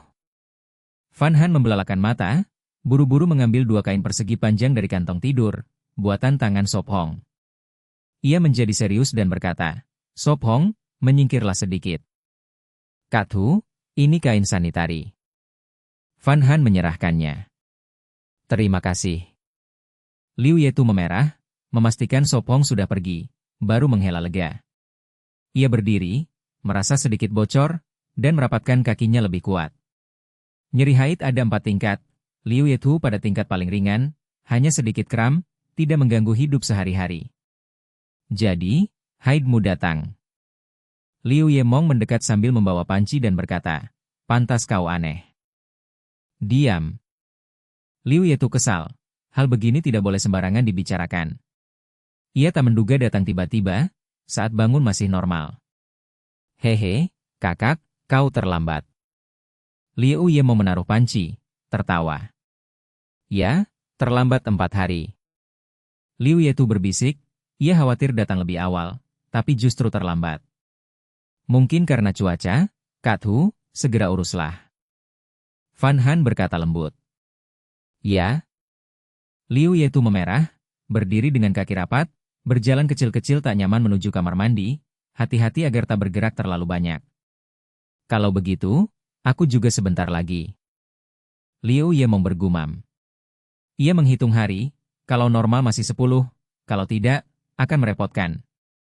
Fan Han bangkit, menuang air panas ke kendi, mengetuk lembut pintu. Kathu, ini air panas, bisa ditekan agar nyaman. Baik, terima kasih. Liu Yetu membuka sedikit pintu dan menerima kendi. Ia memerah, melepas celana kulit dan kain, melihat pakaian dalamnya ternoda merah, hampir menangis. Ia membersihkan dengan air panas, mengganti kain sanitari, lalu mengenakan kembali pakaiannya. Melihat noda, ia jongkok hati-hati, mengambil sabun, dan mencuci. Ia menggosok berulang sampai kendi kosong, akhirnya bersih. Haa. Liu Yetu menghela napas, bersandar di dinding, membawa kendi dan pakaian dalam keluar. Cepat duduk, jangan banyak jalan. Fan Han berkata lembut, mengambilnya. Aku bisa sendiri. Liu Yetu memerah. Duduklah. Fan Han tersenyum, menggantung pakaian di dekat tungku untuk dikeringkan. Liu Yetu duduk canggung, menatap pakaian tergantung, memikirkan jika Sop Hong melihat pasti malu, wajahnya makin merah. Aku buatkan air madu, akan lebih nyaman. Fan Han mengaduk madu dengan air hangat, memberinya cangkir, minum. Terima kasih. Liu Yetu berbisik. Kak, istirahatlah, aku lihat apa yang Sop Hong lakukan. Liu Yemong menepuk bahunya lalu pergi sambil tertawa. Bibir Liu Yetu berkedut, adiknya menertawakan rasa sakitnya. Sementara itu, Sop Hong memeriksa atap ruang latihan, mencari masalah. Ia tak menemukan, mengambil tangga dan naik hati-hati. Atap tertutup salju setebal 2-3 cm. Seharusnya kuat. Sop Hong bergumam, menekan salju, atap tetap kokoh. Sop Hong, aku bantu. Tanah liat habis, aku harus menggali di sungai kecil. Sop Hong menjelaskan, tanah liat sudah dipakai di 3. Dinding, masih butuh untuk tungku. Kalau begitu, aku ikut. Liu Yemong berkata lembut, mengambil alat. Sop Hong tertawa kecil dan mengikutinya. Ia melirik, Melihat Liu Yetu duduk di dekat tungku mengerjakan kerajinan, menunduk tak berani menatapnya, telinganya memerah. Bab 315, ruang latihan selesai. Aku akan menggali tanah liat dan segera kembali, bisik Sop Hong. Fan Han mengangguk lembut, hati-hati. Baik. Sop Hong membawa 2 keranjang bambu, sekop insinyur dan meninggalkan tempat persembunyian, diikuti Liu Yemong. Semuanya membeku. Liu Yemong menatap aliran, air yang dulu jernih kini membeku, bahkan air terjun jadi es. Hati-hati jangan terpeleset, ingat Sop Hong. Aku tahu, jawabnya pelan, menuju tempat tanah liat. Terlalu keras, gumamnya, menusuk tanah dengan sekop. Tanah liat di dekat sungai basah, salju membuatnya beku, mengeras tanah dan liat. Tanah liat ini sulit digali. Ia menghela napas, menggali perlahan hingga beberapa senti ke bawah baru melunak. Mereka bekerja lebih dari 20 menit dan mengisi 2 keranjang. Dia memanggul satu di punggung, membawa satu lagi dan berjalan di depan. Tunggu aku, seru Liu Yemong, berlari dengan keranjang kecilnya. Kali ini dia lebih pintar, hanya mengisi sampai mulut agar tidak terlalu berat. Salju membuat jalan licin, mereka butuh lebih dari 20 menit untuk kembali. Fan Han melihat mereka lalu berkata, minumlah air panas dulu. Baik, jawabnya, duduk di dekat tungku dinding dan meneguk air panas untuk beristirahat. Melihat tangannya telanjang, Fan Han mengingatkan, Sop Hong, nanti pakailah sarung tangan. Aku akan pakai setelah tungku selesai, kalau tidak tanah liat menempel, katanya. Kalau begitu buat sepasang lagi, ia manyun. Kau buat untuk dirimu dulu, goda Sop Hong tersenyum, aku akan nyalakan api, tidak akan dingin. Itu juga baik, jawabnya lembut, merapikan rambut. Sop Hong berdiri, meregangkan badan, mengambil kayu terbakar dari tungku dan keluar. Dia memindahkan kayu dari gudang, menyalakan api di sudut ruang latihan. Buat pintu dulu, gumamnya, tahu panas akan hilang tanpa pintu. Dia memotong kayu sesuai ukuran. Liu Yemong berjongkok dengan tali. Ikat? Ya, letakkan satu melintang lalu ikat sisanya, jawabnya, mengikat kuat. Setengah jam kemudian rangka selesai. Tutup dengan jerami, celahnya banyak, katanya, karena kayu tidak rata. Mereka menutupinya dengan jerami dan mengikat kuat. 10 menit kemudian pintu kayu selesai. Sop Hong memasangnya seperti di persembunyian. Lumayan. Liu Yemong mencoba, lebih mudah dari dugaannya. Cepat masuk, di luar dingin, senyum Sop Hong. Ya, ia mengangguk, masuk dan meninggalkan celah kecil agar udara masuk. Tunggu di sini, aku akan mencari batu, ingat Sop Hong untuk tungku. Aku ikut, katanya dan keluar mencari. Dia menyekop salju, mengangkat batu dan memasukkan ke keranjang. 20 menit kemudian mereka kumpulkan banyak. Ini cukup, katanya, membawa kembali. Sangat dingin. Liu Yemong menggigil, menutup pintu lalu bertanya, Sop Hong, kapan kita berburu? Hanya dengan kulit hewan mereka bisa punya pakaian, dia tidak mau berbagi satu dengan kakaknya. Kita lihat besok, jika salju kecil atau berhenti kita akan pergi. Jawabnya, berpikir harus segera dilakukan. Baik, ia setuju, membantu membangun tungku. Sop Hong membangun tungku lebih kecil di ruang latihan, lebih mudah. Setelah 2 jam mereka selesai. Meski lebih kecil dari yang di persembunyian, cukup untuk menghangatkan. Dia menutup celah dengan tanah liat, berkata, selesai, sekarang biarkan tanah liat kering. Selanjutnya apa? Tanyanya. Kita kembali ke persembunyian, masak sup sayur untuk makan siang, katanya. Bab 316, sama sekali tidak sakit. Yah, mau makan? Tanya Espong sambil tersenyum ringan. Mau? Liu Yemng cepat mengangguk. Kalau begitu mari kita kembali. Dia tersenyum, membuka pintu kayu ruang budidaya, menuju ke tempat persembunyian. Yah, di sana aku akan masak sup sayur liar. Jawabnya pelan, menimba air dari kendi dan pergi mencuci tangan yang masih berlempung. Aku bantu cuci sayur. Bisik Fan Han, menaruh kain yang baru selesai dibuat lalu bangkit. Baik. Dia menyerahkan sayur kepada gadis itu. Gadis itu membawa untuk dicuci, sementara dia merapikan ramuan, karena kamera menghadap perapian. Hampir 20 menit kemudian, panci tanah di atas api mendidih hebat, bahan-bahan bergolak di dalam. Dia menambahkan garam dan madu, merebus sebentar, membuat sup bergizi. Dia melapisi tangannya dengan jerami, membawa panci ke meja kayu, dan berkata pelan, "Bisa dimakan." Baik. Liu Yemeng cepat mengambil mangkuk dan sumpit, menyajikan sup dengan cekatan. "Coba rasakan, enak tidak?" Liu Yetu diam-diam menelan ludah, mengambil sesendok, tubuhnya langsung hangat. "Makan lebih banyak," kata Espong lembut, "sup ini hanya baik." "Ya?" Liu Yetu mengangguk, menambah sendok demi sendok. Sup segera habis dimakan 4 orang, hanya tersisa mangkuk kosong. "Aku cuci piring." Liu Yemeng membereskan dan pergi mencuci. Dia bangkit, membawa bambu dari gudang untuk membuat rak menanam jamur dan sayuran. "Sepertinya kurang," gumamnya, "bambu hanya cukup untuk 2 rak." Dia berjongkok, membelah bambu, memperlihatkan bagian dalam kosong untuk substrat. "Espong, aku datang." Liu Yemeng masuk, rambut pendeknya bersalju. Dia bertanya, "Aku perlu lakukan apa?" "Bantu buat lubang," jawabnya pelan, "melubangi dasar setiap ruas bambu, agar air tidak menggenang. Lubang jangan besar atau retak." Dia mengingatkan. "Tenang, aku profesional." Canda Liu Yemeng, hati-hati melubangi. Siang hari, matahari tinggi namun tetap dingin. Mereka bekerja di ruang budidaya, menambah kayu ke api, waktu berlalu. Dia mengikat tongkat jadi bentuk X, memasang bambu berongga, 5 tingkat di setiap sisi, jarak 20 cm. Jadi satu rak punya 10 tingkat untuk jamur dan sayuran.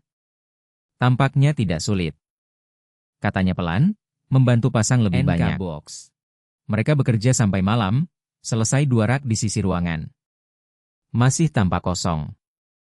Dia menepuk tangan, tidak merasa dingin. Ruangan luas, tengah kosong. "Yah, masih bisa taruh 2 rak lagi, nanti kita ambil bambu di pantai," katanya. "Lalu apa lagi?" tanyanya, merapikan rambut. "Kriit." Van Han masuk sambil tersenyum, "Tidak ada lagi, saatnya makan malam." "Ya, kalian terlalu fokus," bisiknya, "cepat makan." "Baik." Dia tersenyum. Memang, sibuk waktu cepat berlalu. Dia menghela napas, mengikutinya kembali. "Cepat duduk, makan." Liu Yetu sedang menyajikan makan malam. Malam ini ada rebusan daging babi hutan dan rusa, dengan sayuran dan jamur, plus sup tiram. Tiram kering dimasak untuk menambah nutrisi. "Letakkan, kami bisa, istirahatlah," kata Espong. "Tidak apa-apa." Liu Yetu memerah, masih bisa bergerak. "Kakakku sama sekali tidak sakit." Liu Yemeng berbisik di telinga Espong. Dia mendengar, wajah merah, berteriak, "Liu Yemeng mau mati?" Dia melotot marah, hal itu tidak boleh dibicarakan. "Hehe, sup ini enak." Dia tertawa kikuk, menunduk minum. Liu Yetu berkedut. Dia menahan tawa, batuk, uhuk-uhuk, cepat makan sebelum dingin. Bab 317, jangan begitu. Malam ini lebih dingin. Van Han berbisik, cepat memperbaiki jendela. "Kalau begitu tidurlah lebih awal." Sop Hong meregangkan punggung lelah. Setelah makan malam, keempatnya masih duduk di sekitar perapian, mengobrol sambil bekerja dengan tangan. Van Han dan Liu Yetu sibuk menenun kain, sementara Sop Hong dan Liu Yemong mengukir kayu untuk bahan bakar. "Kalau begitu kau rebus air, aku akan bantu mencuci." Sop Hong berkata lembut. "Baiklah." Van Han tersenyum, berdiri sambil membawa panci besi berisi air, memasukkan beberapa daun pinus dan menaruhnya di perapian. Tak lama air mendidih, dia cepat mengambil ember kayu, menuangkan air panas lalu menambahkan sedikit air dingin. "Ayo ke kamar mandi." Sop Hong meletakkan kayu dan kapak, membawa ember dan pergi lebih dulu. Gadis itu tersenyum, membawa handuk, berjongkok dan membiarkannya mencuci rambutnya. "Pejamkan mata, aku akan menuangkan air." Sop Hong berkata lembut, memegang tabung bambu. Ya. Van Han menjawab pelan, memejamkan mata dan menunduk. Air mengalir lancar, segera ember kosong. Dia mengeringkan rambut dengan handuk, lalu cepat duduk dekat api agar kering lebih cepat. Kalian juga cepatlah mencuci. Sop Hong berkata hangat. Kakak, mau aku gosok punggungmu? Liu Ye Mong bertanya lembut. Liu Ye Tu melirik adiknya dan menolak dingin. Tidak perlu, aku bisa sendiri. Kakak, jangan begitu, ayo. Liu Ye Mong menarik tangannya dan membawanya ke kamar mandi.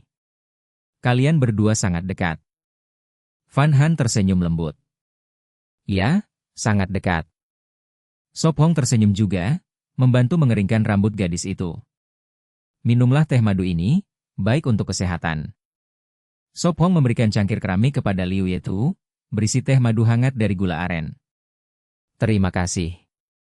Pipi gadis itu memerah, dia menerimanya dengan kedua tangan, meniup perlahan lalu menyesap. Setelah lebih dari 20 menit, ketiga gadis selesai mencuci dan masuk ke dalam kantong tidur. Sop Hong menambahkan kayu ke api, melepas sepatu dan tidur. Gadis itu memeluknya erat, dia merangkul pinggangnya dan berbisik. Selamat malam. Selamat malam. Pagi-pagi, pulau bulan hitam tertutup salju, kabut tipis menggantung, matahari tertutup awan. Menggosok bersih gosok-gosok. Van Han bersenandung sambil memasak sarapan di perapian. Sepertinya air tidak cukup. Dia memasukkan jamur kuping ke panci, melihat kendi air, hanya tersisa sedikit. Dia menambah kayu, membawa panci dan pergi ke halaman menimba salju. Sop Hong bangun, meregangkan badan dan melihat sekeliling, gadis itu tidak ada. Dia mencium aroma masakan di perapian. Kemana dia pergi? Dia bertanya-tanya, mengenakan sepatu, memeriksa kamar mandi, kosong. Lalu pintu terbuka, gadis itu masuk membawa panci seperti rubah, cepat menutup pintu. Sop Hong menepuk salju dari rambutnya, menegur lembut. Benar-benar, keluar tanpa topi.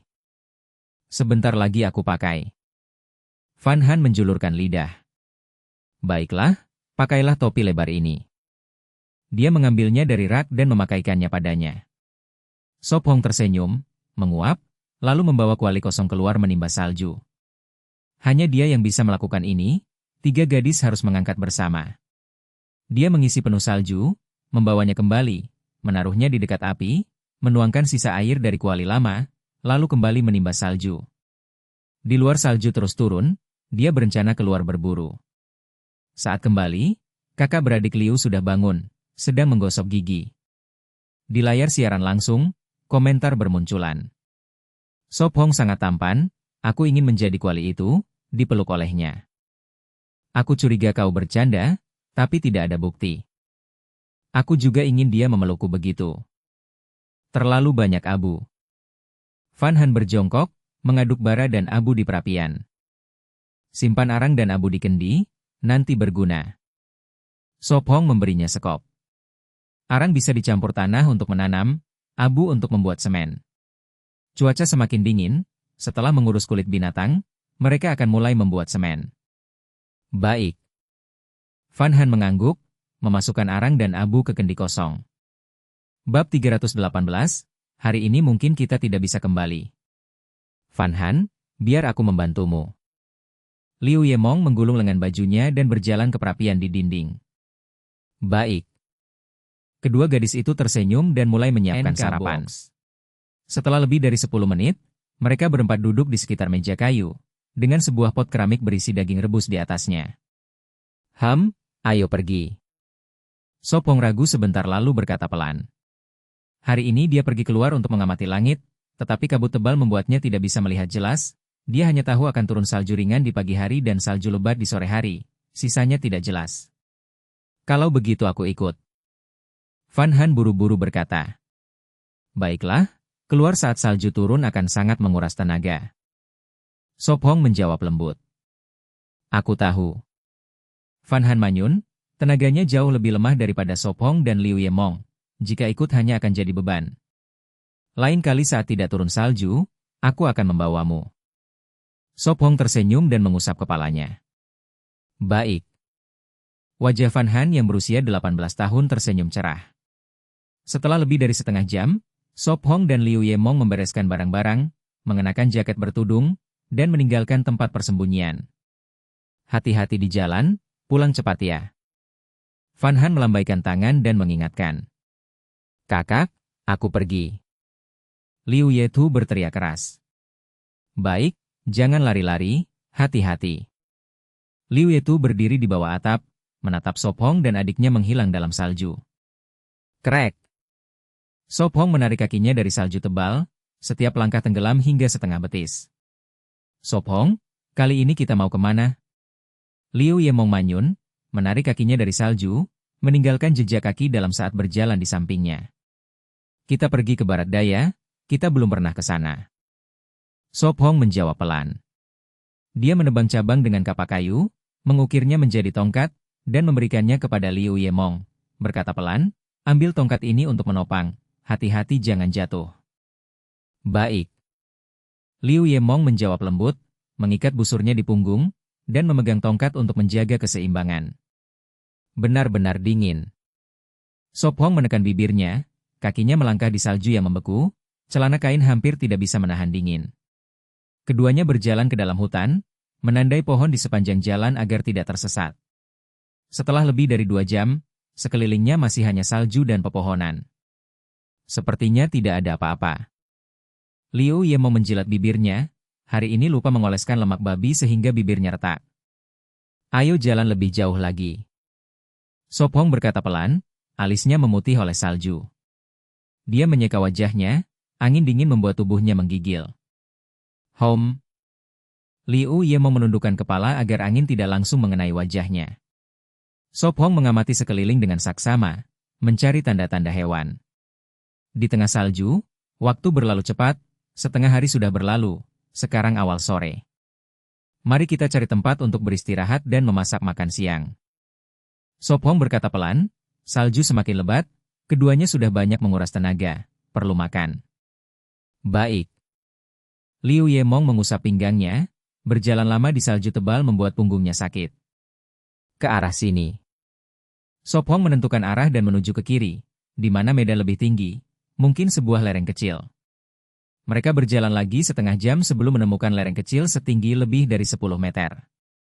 Ayo, mari kita lihat. Sop Hong berkata pelan, memegang kapak kayu saat berjalan di depan, selalu waspada. Saat mereka mendekati gua, dia tidak merasakan bahaya. Tunggu di sini, aku masuk dulu, kalau tidak ada bahaya baru masuk. Sop Hong berkata pelan.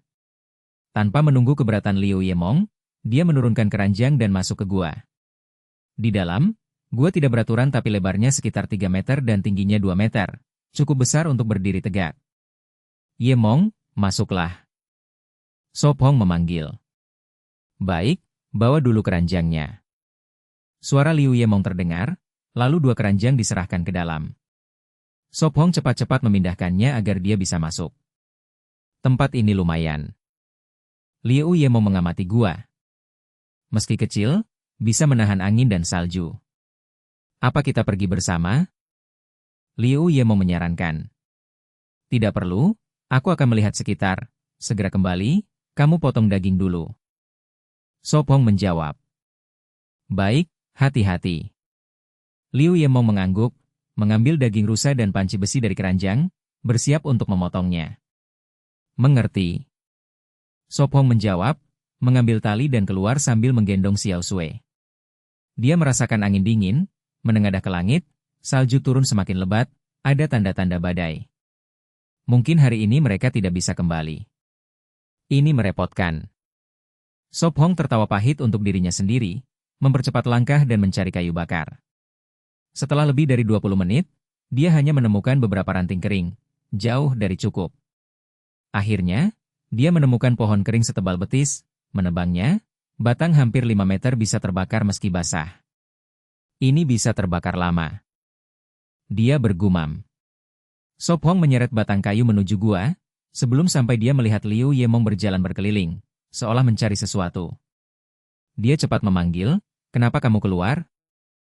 Liu Ye mau melihatnya dan jelas menghela napas lega. Segera menjawab, aku keluar untuk melihat apakah kamu butuh bantuan. Sop Hong tersenyum dan mendesak, tidak perlu, cepat masuk, badai salju akan datang. Bab 319, malam ini sulit tidur. Melihat cuaca ini, badai salju akan datang. Espong menghela napas, tidak menyangka perburuan ini berakhir badai.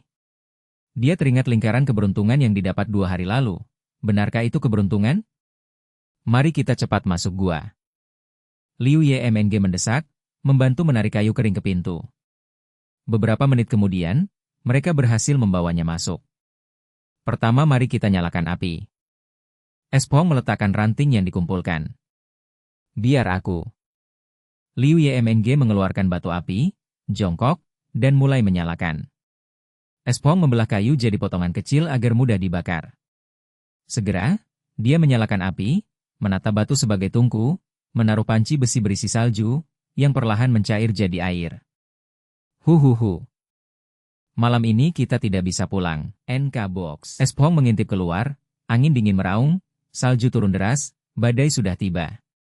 Baru lewat jam 3 sore, langit menggelap, salju turun rapat. Kalau tidak pulang, kakak dan Van Han akan khawatir. Liu Yemng menghela napas. Mereka berencana kembali sebelum malam, tapi mustahil. Dengan cuaca ini dan salju tebal, pulang sangat sulit. Pulau ini punya selisih suhu besar siang malam, berjalan malam bisa mati beku. Dia bergumam, semoga dia tidak keluar mencari. Tenanglah, kakakku rasional, dengan dia di sana Van Han tidak akan keluar. Liu Yemng menenangkan. Semoga. Espong menghela napas. Dia membersihkan salju di pintu agar tidak tertutup. 20 menit kemudian, aroma daging keluar, Liu Yemng sudah masak. Sekarang tidak tahu ini makan siang atau makan malam. Espong tersenyum pahit, duduk di dekat api. Tidak masalah, lapar maka makan. Liu Yemng bercanda, memberinya semangkuk sup. Makanan panas tidak mudah didapat. Espong berkata, hanya cari kayu butuh waktu, tanpa gua api pun sulit. Makan saat panas. Liu Yemng makan lahap, memulihkan panas dan tenaga. Gua menahan angin, kalau dekat air ini jadi tempat berteduh baik. Namun, tidak sebanding dengan tempat luas dan aman yang kini dimiliki Espong. Setelah 20 menit, mereka selesai makan. Dingin sekali. Liu Yemng mendekat ke api, menaruh panci lagi untuk merebus air. Rindu ranjang besar. Dia mengeluh. Espong hanya tersenyum pahit, tanpa badai mereka sudah pulang. Aku penasaran apa yang dilakukan Van Han sekarang. Dia bergumam, menambah kayu, api menyala terang. Pasti menunggu kita dan menyiapkan makan malam. Liu Yemng menopang dagu, melihat salju mencair, pikirannya di perkemahan. Espong menjawab, ini malam kedua di pulau tanpa para gadis. Di perkemahan, Van Han berdiri di pintu. Van Han, cepat masuk. Liu Yetu menghangatkan tangan, berjalan dari api dan menariknya. Badai sudah datang, kenapa mereka belum kembali? Van Han cemas, berjinjit melihat keluar. Tapi tinggi badannya dan pagar menutup pandangan, langit gelap menutupi semuanya. Mungkin masih di jalan, hati-hati jangan masuk angin.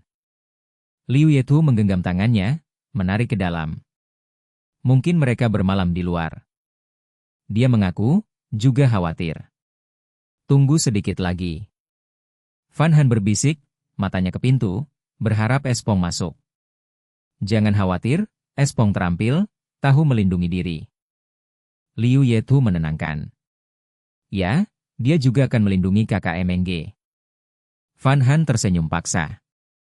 Mata Liu Yetu redup.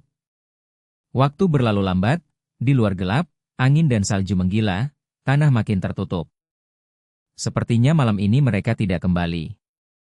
Van Han menghela napas, menutup pintu. Dia baru saja menunggu lagi, membeku dan gemetar, lalu masuk. Minumlah sup jahe liar panas untuk menghangatkan tubuh. Liu Yetu menuangkan semangkuk panas. Huhu. Van Han meniup uap, meneguk pelan, berkata cemas, aku tidak tahu bagaimana keadaan mereka sekarang. Biar aku siapkan makan malam. Van Han tersenyum paksa, mengusap wajah beku. Bab 320, miring ke arah sini sedikit. Sepertinya aku tidak nafsu makan. Van Han berbisik, mangkuk dagingnya tak tersentuh, sementara panci besi masih penuh. Aku juga. Liu Yetu menghela napas, meletakkan mangkuk tanah liat, menuangkan 2 cangkir air panas, dan menyerahkan satu pada gadis itu. Sialan Sop Hong, masih belum kembali. Van Han bergumam. Malam ini aku tidur denganmu. Liu Yetu berbisik. Baiklah, Kakak Tu. Van Han menjawab lembut, menggenggam tangannya, keduanya menyimpan kekhawatiran. Liu Yetu menepuk tangan kecil gadis itu, berkata pelan, makanlah sedikit lagi. Kakak Tu, kau juga makan. Van Han mengangguk, makan perlahan. Kakak Tu, biar aku saja, kau masih datang bulan kan? Van Han cepat mengambil panci, menekan Liu Yetu untuk duduk. Dia membawa panci, mengambil air dan membersihkannya di kamar mandi. Para pengamat langsung melihat ini. 2 gadis ini benar-benar saling sayang, bahkan terpisah pun tetap peduli diam-diam. Ngotin Nguyat menghela napas. Ya. T6 Din mengangguk diam-diam. Tapi kali ini Sop Hong pergi berburu, mungkin pulang dengan tangan kosong. Fuong Lam berkata, memegang ramalan cuaca. Asal pulang selamat saja sudah cukup baik. Hamin berkata pelan. Mungkin beruntung, bertemu mangsa di jalan, siapa tahu. Ngotin Nguyat berbisik. Sop Hong duduk sekitar 1 meter dari pintu gua, bersandar pada dinding, berkata pelan, tidurlah lebih awal, badai salju tak akan berhenti cepat. Di luar badai semakin kencang, tapi gua tertutup rapat dan hangat. Aku tidak bisa tidur. Liu Yemong memeluk lutut, dagu di atasnya, merindukan kakaknya. Masih lapar? Sop Hong bertanya lembut. Tidak lapar. Dia menggeleng, baru 3 jam sejak makan siang, semua daging, belum tercerna. Kalau begitu minum air panas lagi. Dia menambah kayu ke api, panci tetap mendidih.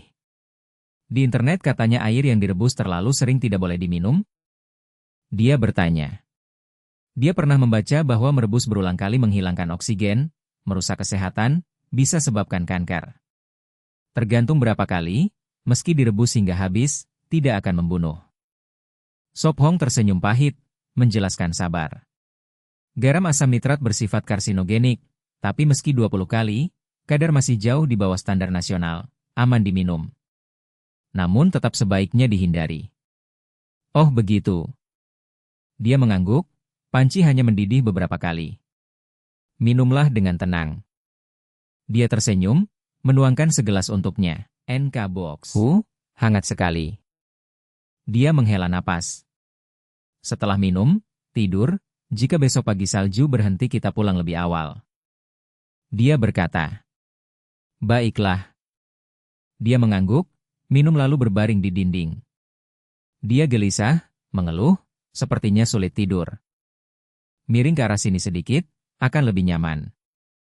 Dia berkata, menunjuk. Baik. Dia memerah, ragu, lalu berbaring lebih dekat, 0,5 meter. Dia mengangkat kepala, bertanya pelan, kau belum tidur? Di luar badai, suhu di bawah 0, api tak boleh padam atau mereka membeku. Bagaimana kalau bergantian jaga? Dia bangkit. Tidak perlu, aku tambah kayu, cukup sampai pagi. Dia berkata. Baiklah. Dia kembali berbaring. Waktu berlalu lambat, tanpa jam di alam liar. Sop Hong menguap, meregangkan tubuh. Sebuah layar virtual muncul, menampilkan 15 bersinar, menandai hari baru. Dia bergumam, saatnya tidur. Dia berbaring hati-hati di sampingnya, lengan kanan jadi bantal, hanya 10 cm. Kakak, aku segera kembali. Dia bergumam dalam tidur, berbalik setengah tubuh di atasnya, tangan di dadanya.